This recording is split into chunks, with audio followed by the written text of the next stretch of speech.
Hello everyone, c'est moi pour ma vidéo du Mystère dit. J'espère que vous allez bien et que vous avez passé un excellent week-end. Il y a effectivement des semaines où le réel avance mécaniquement, comme une horloge qui ne dévie absolument jamais, nous donnant l'illusion rassurante que l'histoire suit un scénario écrit d'avance.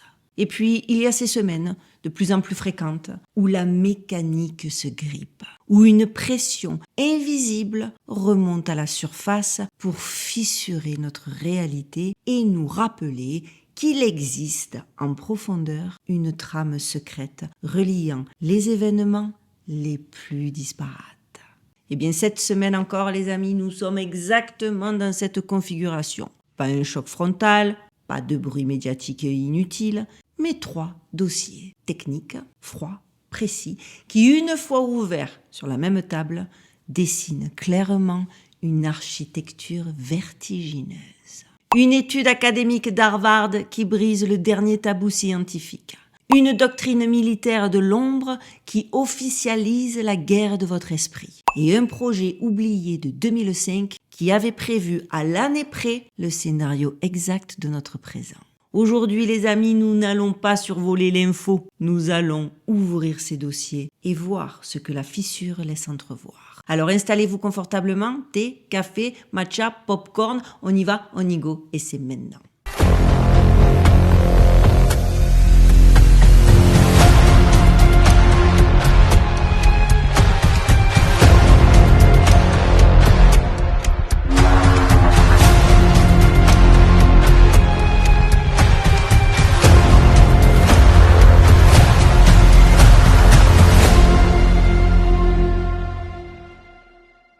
Et c'est notre actu numéro 1, l'hypothèse cryptoterrestre quand Harvard frôle l'indicible.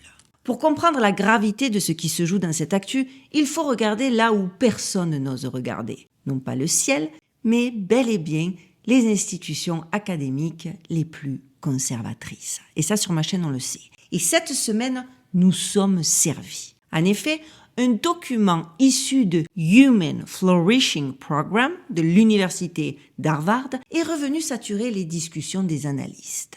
Ce n'est pas un blog obscur, ce n'est pas une théorie de forum conspirationniste quelconque, c'est un papier de recherche signé par les docteurs Tim Lomas pour la psychologie et Brendan Case pour la sociologie. 2 chercheurs qui savent pertinemment qu'en publiant ce dossier, ils mettent leur crédibilité sur l'échafaud, vous allez comprendre. Leur rapport s'attaque à l'explication des phénomènes anormaux non identifiés, UAP, anciens OVNI. Mais eux, au lieu de regarder vers l'espace, ils proposent une hypothèse qu'ils nomment la cryptoterrestrial hypothesis. Le terme est chirurgical. Il ne signifie pas extraterrestre, ni extraterrestre spécialiste des cryptos, il signifie terre cachée. Le rapport propose une typologie détaillée des cryptoterrestres, ces intelligences théoriquement capables de coexister avec nous sur Terre, mais dans des zones géophysiques inaccessibles ou volontairement dissimulées. Cavités profondes, structures sous-marines, interfaces volcaniques ou niveau de réalité que nos instruments ne détectent pas encore. Non mais vous vous rendez compte les amis, j'espère que vous voyez de quoi on parle là. Parmi les 4 catégories proposées dans ce rapport, une en particulier a déclenché des remous jusque dans les annexes confidentialisées du ministère américain de la Défense. La catégorie C2, celle des mimics. Les auteurs évoquent des entités capables d'adopter une forme humanoïde via des technologies d'effacement ou de biomimétisme qui dépasseraient notre compréhension actuelle. Pas des extraterrestres donc, pas des spectres, des cohabitants furtifs. Oui, je sais, ça peut paraître complètement dément, mais je le répète, il s'agit d'un document officiel adoubé par des chercheurs. D'ailleurs, Lomas et Case s'appuient sur 3 familles d'observations récurrentes dans les rapports militaires depuis 2019. Des objets se déplaçant comme s'ils glissaient entre 2 environnements, apparaissant et disparaissant sans trajectoire identifiable. Des humanoïdes observés à distance, mais dépourvus d'empreintes thermiques ou biologiques classiques. des intrusions marines dans des zones abyssales, excluant toute technologie humaine connue. Et pour la première fois, Harvard ajoute un élément que personne n'avait osé écrire dans un document institutionnel. Les données actuelles semblent mieux expliquer ces phénomènes par une intelligence terrestre furtive que par une civilisation venue de l'espace. Soit, ce que nous observons n'est pas venu d'ailleurs, mais plutôt ne serait jamais parti de chez nous. Des intraterrestres, des civilisations en mode ninja du coup, en mode furtif. Je plaisante, mais quand même, sachez que ces patterns ne sont pas abstraits. Ils s'alignent avec les 510 nouveaux cas UAP rapportés par l'AARO en octobre 2025, dont 40% impliquent des anomalies transmédium surgissant directement des abysses sans aucune entrée atmosphérique préalable. Un chiffre déclassifié fin novembre qui renforce l'idée que le phénomène ne vient pas d'en haut, mais d'une profondeur qui nous échappe encore. Et Harvard ne s'arrête pas là. Dans le papier original, les chercheurs précisent que le modèle des Mimics n'est pas une fantaisie spéculative, mais une catégorie issue des analyses du programme AAWSAP, un projet du ministère américain de la Défense consacré aux phénomènes inexpliqués sur le Skinwalker Ranch et dans plusieurs zones stratégiques. J'ai fait une vidéo sur le Skinwalker Ranch, je vous la mets d'ailleurs en barre de description de cette vidéo, et si vous voulez mieux comprendre, allez la regarder. Les auteurs soulignent encore que 15% des encounters rapprochés recensés depuis 2017 pourraient correspondre à ce profil d'entité humanoïde camouflée, ce qui introduit l'idée que certaines interactions documentées ne relèvent pas d'une visite extraterrestre, mais bel et bien d'une cohabitation non reconnue. Ce que Harvard propose aujourd'hui, les amis, n'est pas une conclusion, c'est une grille de lecture. Et cette grille réoriente brusquement ce que le Pentagone, la NASA et l'OTAN murmurent depuis 2 ans. Le phénomène UAP est plus proche de nous qu'on ne le pensait. Beaucoup plus proche. Voir, c'est nos voisins de palier, nos voisins d'en dessous, quoi. Ce rapport est une détonation académique. Il impose un nouveau paradigme. Si ces êtres existent, ils ne viennent pas de nous visiter selon ce rapport. Ils émergent, ils apparaissent, ils s'immiscent, puis disparaissent sous nos pieds ou sous nos routes maritimes.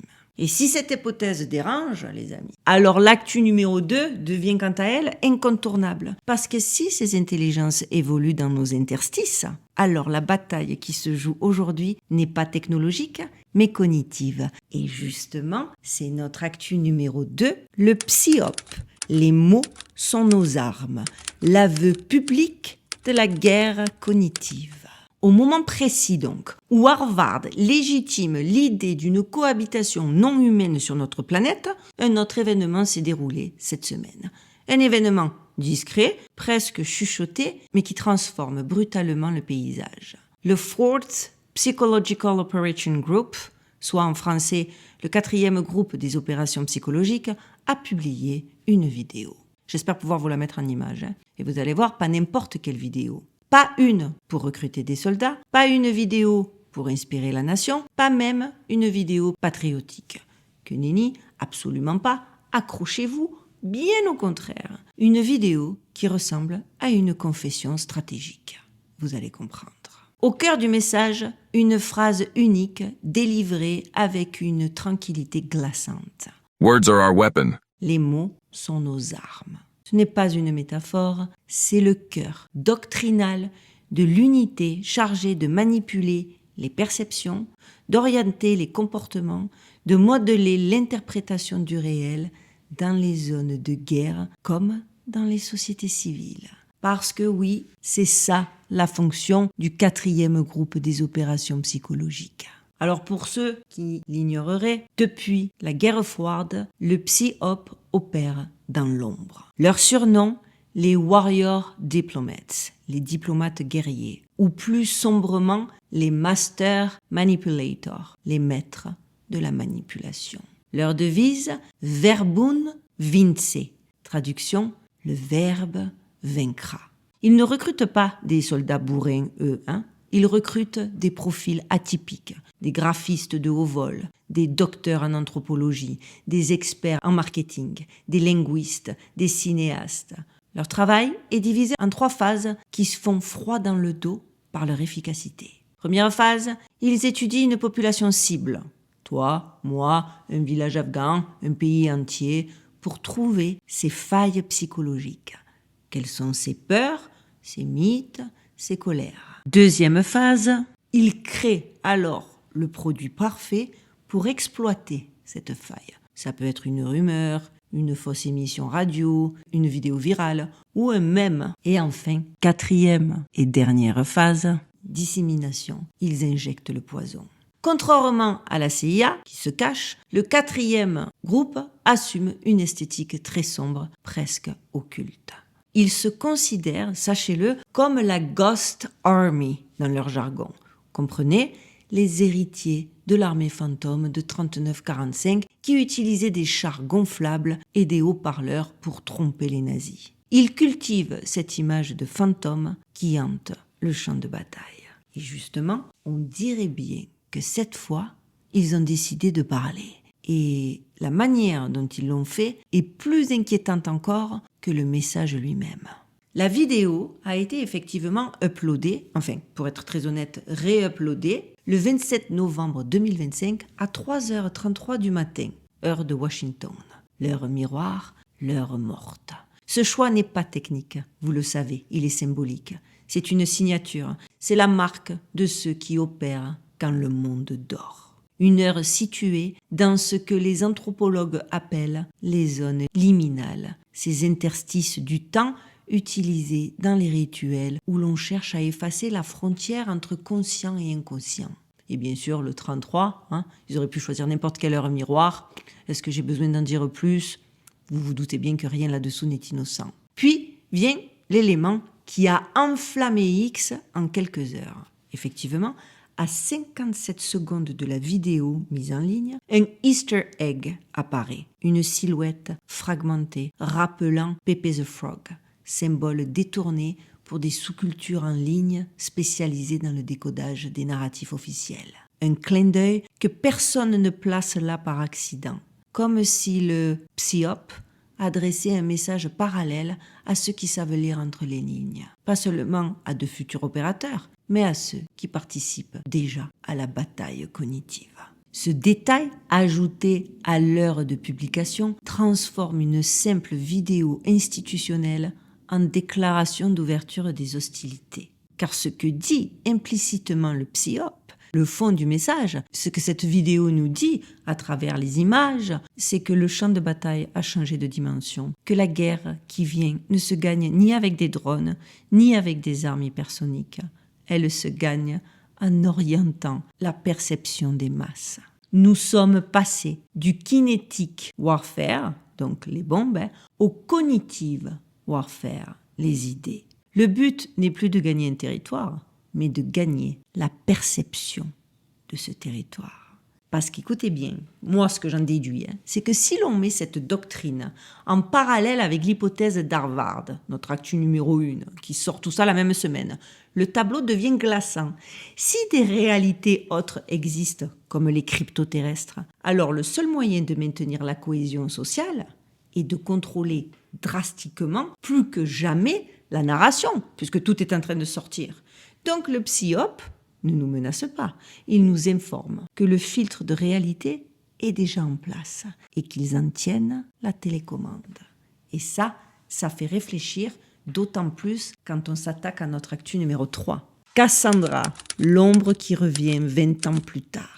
Il arrive parfois que des pièces enfouies depuis des années ressurgissent soudainement comme si leur heure avait enfin sonné. Et c'est exactement ce qui vient de se produire cette semaine avec un document oublié de 2005. Une étude technique que presque personne ne connaissait et qui pourtant décrit avec une précision étonnante ce que les agences spatiales et militaires tentent aujourd'hui de mettre en place. Vous allez voir, vous allez halluciner sur cette info. Ce document s'appelait Cassandra, Un nom choisi avec une ironie bien volontaire, je pense, puisqu'on parle de la prophétesse de la mythologie grecque, condamnée à prédire l'avenir sans jamais être crue, puisque c'était la malédiction de Zeus. Pour comprendre pourquoi cette histoire revient maintenant et pourquoi elle fascine autant ceux qui l'ont remise en circulation, il faut repartir du début de l'histoire. En fait, tout commence en octobre 2005. Lors d'une conférence scientifique à Valence, un petit groupe d'ingénieurs spécialisés dans l'astrodynamique et la surveillance orbitale présente un projet expérimental sobrement baptisé Cassandra.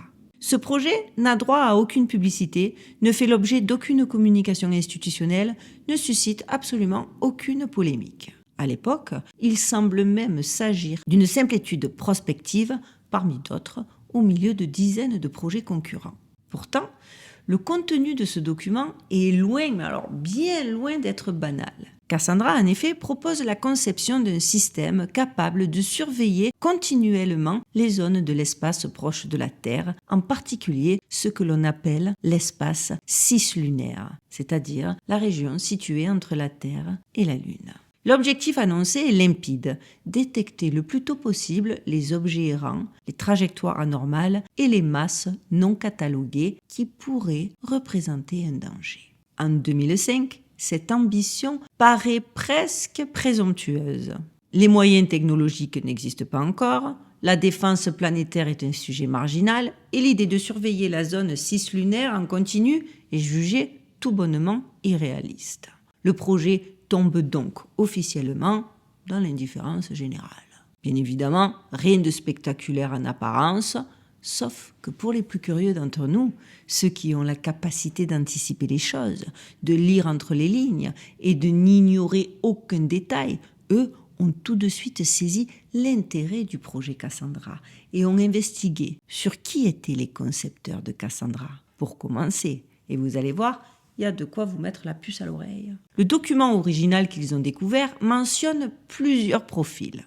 Un ingénieur spécialisé dans les trajectoires d'objets proches de la Terre, un expert en imagerie optique travaillant comme consultant pour le secteur spatial européen, un chercheur américain lié à des programmes de détection avancés, 2 assistants de recherche anonymisés. Et justement, un détail en particulier a retenu leur attention et les a intrigués. L'un des participants, un chercheur américain nommé dans les premières versions du papier, est décédé en 2019. Officiellement, par suicide. Officieusement, dans des circonstances on ne peut plus étranges. Et juste quelques mois après avoir travaillé sur un modèle mathématique lié aux trajectoires irrégulières d'objets non catalogués. Là encore, aucune conclusion définitive. Mais pour ceux qui croient aux alignements, la coïncidence a un goût particulier. Et voilà donc tout à coup que son travail refait surface précisément au moment où l'hypothèse qu'il avait explorée devient un enjeu concret. Vous allez voir où je veux en venir. Parce que oui, l'intention affichée par Cassandra était donc d'établir un réseau de détection et d'analyse capable d'identifier ce que la technologie de 2005 ne pouvait pas encore observer. Le document de l'époque mentionnait explicitement la surveillance d'astéroïdes aux trajectoires non linéaires, la détection d'objets accélérants ou changeant d'orientation, le suivi d'anomalies évoluant entre la Terre et la Lune, l'étude d'hypothétiques masses venant des confins du système solaire, l'évaluation de scénarios extrêmes nécessitant une réponse nucléaire de dernière intention. Autrement dit, Cassandra n'est pas un programme d'astronomie académique. C'est un proto-système de défense planétaire écrit 20 ans trop tôt. Parce que oui, c'est ici que l'histoire bascule clairement dans une autre dimension. Des chercheurs indépendants et des analystes de données spatiales ont mis en lumière pour cette semaine un passage du document de 2005, passé à l'époque totalement inaperçu. Cassandra prévoyait dans un calendrier interne une opérationnalité complète en 2025. Pas à long terme, pas dans quelques décennies, pas selon les budgets disponibles comme c'est normalement le cas. Non, ils avaient dit ce sera prêt pour 2025. Et devinez quoi ? On y est, on l'a presque fini. Et c'est cette semaine, je le répète, que la découverte a été rendue publique. Le projet oublié entre en résonance parfaite avec l'actualité spatiale du moment, s'il vous plaît. Car pendant que ce calendrier de 2005 refait surface, d'autres événements astronomiques majeurs se produisent simultanément. L'objet interstellaire 3I Atlas approche des zones d'observation terrestres, suscitant des interrogations sur sa structure et son comportement. Les agences européennes et américaines multiplient les communiqués sur la nécessité d'une surveillance cislunaire continue. Exactement ce que Cassandra préconisait 20 ans avant. Les programmes de défense planétaire évoquent désormais ouvertement la possibilité d'intervention explosive, un mot-clé central du document de 2005. Des télescopes rapportent des apparitions fugaces d'objets anormaux brièvement détectés avant de disparaître des radars, un phénomène que Cassandra anticipait théoriquement. Autrement dit, le vocabulaire exact du document du projet Cassandra, vieux de 20 ans, n'a jamais été d'autant d'actualité. Rendez-vous compte, on y lit noir sur blanc des mots comme astéroïde, lune, Kuiper Belt, nucléaire explosif, cislunar surveillance, et c'est exactement les mots qui structurent les discours officiels de cette fin d'année. C'est cette convergence, plus que tout, qui intrigue. Cassandra semble avoir décrit à l'avance le paysage technologique et les préoccupations de 2025. L'ensemble donne clairement l'impression, sans affirmer quoi que ce soit, d'un plan sur 20 ans, d'une feuille de route préparée dans le silence, réapparue exactement à la date prévue, au moment où tous les paramètres qu'elle décrivait deviennent pertinents. Ce n'est pas une preuve, ce n'est pas un secret d'État révélé, c'est juste un alignement, certains diront étrange, moi je dirais trop précis pour être ignoré, mais trop subtil pour être réduit à un simple hasard. Parce que vous le savez, c'est ce genre d'histoire discrète, technique, presque invisible, qui déclenche les plus grandes vagues d'interrogation. Pas les annonces spectaculaires, pas les déclarations officielles, mais ces documents oubliés qui reviennent frapper à la porte au moment exact où le monde aurait dû les relire. Quand on met, les amis, ces 3 dossiers côte à côte, quelque chose se passe, ne me dites pas le contraire. Alors, pas dans le ciel, pas dans les institutions, mais dans la façon dont on nous invite soudain à regarder le réel. Harvard normalise l'idée d'une présence discrète intraterrestre. Le PSYOP admet officiellement que la perception est devenue un champ de bataille. Cassandra réapparaît exactement à la date où ses prédictions prennent un sens. Ce ne sont pas des preuves, ce ne sont pas des révélations, ce sont clairement des signaux.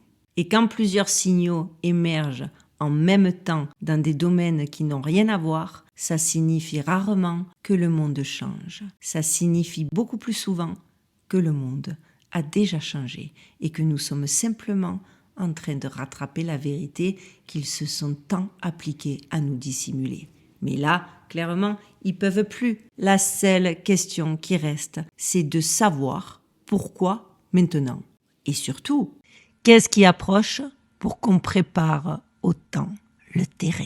Alors les amis, c'est pas brutal, c'est pas impressionnant. Moi j'ai trouvé que ces 3 sujets, comme je vous l'ai dit, ils s'enchaînent tellement parfaitement dans le paysage actuel que je ne pouvais pas ne pas les connecter. Certains diront que je vais encore très loin, et ceux qui ont suivi et qui comme moi avancent pas à pas, savent très bien que même si c'est pas exactement tel quel que les choses doivent être comprises, et que j'ai absolument pas la prétention de tenir la vérité et que ce n'est qu'une théorie, je pense qu'on est quand même sur un bon chemin d'introspection. Qu'en pensez-vous? Dites-moi-le en commentaire. Donc vous l'avez vu, j'ai eu une semaine de fou, j'attendais la fin de la vidéo pour vous l'expliquer. J'ai dû faire ma vidéo de nuit, j'espère pouvoir vous la poster en temps et en heure et qu'il n'y aura pas de délai. Mais voilà, il y a eu Thanksgiving, là on rentre dans le mois de décembre, ici aux États-Unis c'est très festif, donc il y a beaucoup d'invitations. L'école avec les enfants, vous êtes très souvent amenés à devoir faire des choses parce qu'ils obligent les parents. Sortez-moi de là. Non mais en tout cas en ce moment moi, je n'arrête pas, mais vous savez que je ne raterai nos rendez-vous pour rien au monde. Ne jugez pas mon sapin, il est là, mais j'ai pas commencé à le faire, j'ai pas eu le temps. Mais dès dimanche vous aurez un sapin, mais je vous dis que ça. Voilà, cette fois-ci j'ai terminé. Vous savez que le meilleur moyen de m'aider les amis, c'est de liker, de partager, de commenter, de booster. Surtout n'oubliez pas, ça aide beaucoup ma chaîne. Les petits nouveaux, abonnez-vous, ça n'écoute rien à personne et en vérité ça aide beaucoup les petits créateurs de contenu comme moi, d'autant plus quand ils sont mal vus par la censure. Donc vraiment n'hésitez pas. On se retrouve quoi qu'il en soit dimanche prochain. En attendant, je vous souhaite de passer une excellente fin de semaine. Prenez bien soin de vous, prenez bien soin de vos proches, gardez l'œil ouvert et surtout, stay safe les amis.